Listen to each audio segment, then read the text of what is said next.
So here's our new wall coming in. We're on the back side of it, and we're able to stack these. They're about 6 feet high with these limestone blocks. They're starting on the other side here, and then in these gaps, the gaps are about 20 feet wide. We're gonna put a wood fence in between it with a bunch of trees and plants in front of it.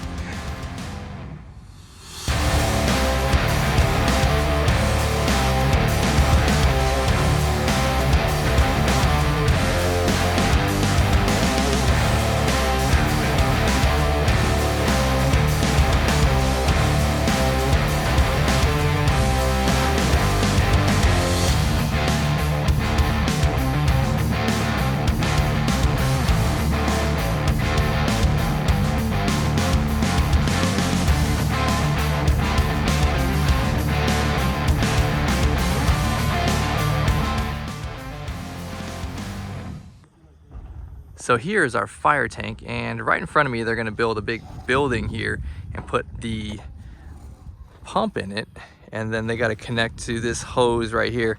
So at the bottom of this hose is a 6-inch pipe, so I got to dig this up, and that is where all our fire goes, our fire water underground all the way to our neighborhood.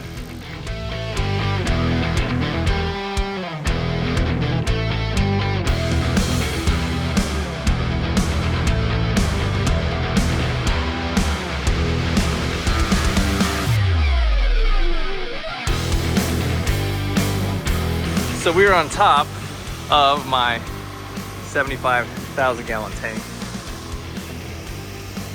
And let's take a look at what the inside looks like. They're filling it now, so.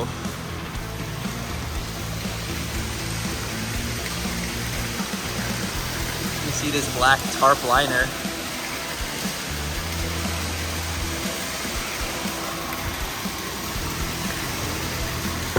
And here's float valves.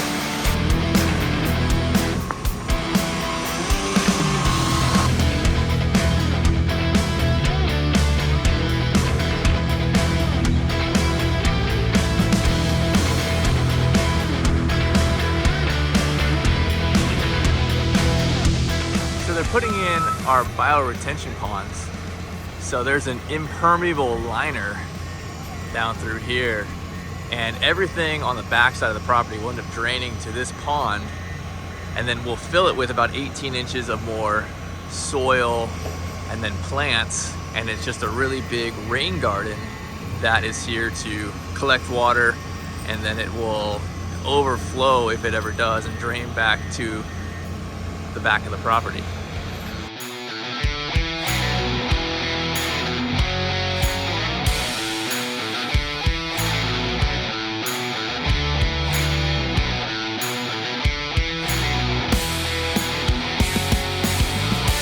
This is the last course of road base before they put in the asphalt. So this is actually the 3rd round of base they've put down here.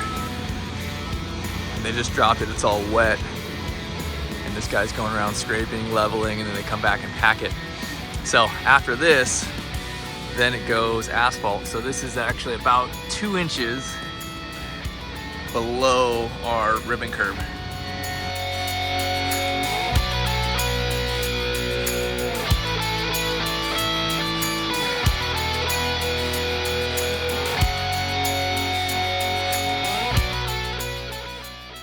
So electric company's out.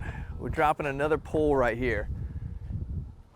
So there's single phase coming off this, and they can't put a 3-phase and a single phase on the same pole. So they just drilled this hole right down there. It's pretty deep. Actually, it's like 10 feet deep. And they're gonna drop another pole here so that we can get 3-phase to our big old fire tank over here. So we got 3-phase pump going in for that fire tank. And then we got our well, that's got a tank too. So bringing in all the utilities, those things need a lot of power.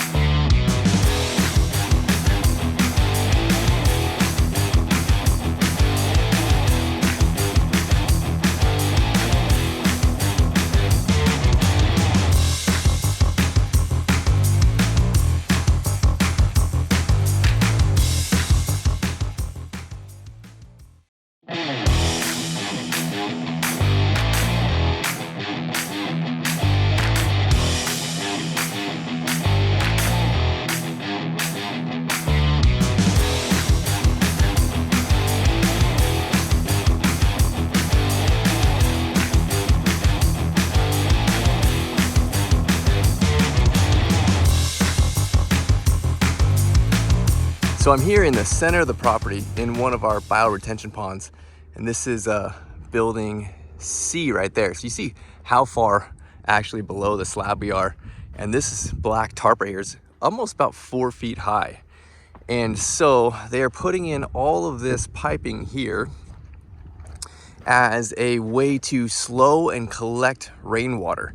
So we have a low part here in our road, and everything drains really from both directions to this spot. It'll come in here, and same from the backside there, to collect when we have a big rain event. So after they have these pipes in here, they'll put in about 18 inches of a dirt media that is a filtering media, and then we'll have a bunch of plants. So honestly, this will be a big detention pond, but instead of being ugly in the middle of the property, it will be a big rain garden. So we'll have layers of different plants, different colors and sizes, and going from back to front. So it'll be really pretty.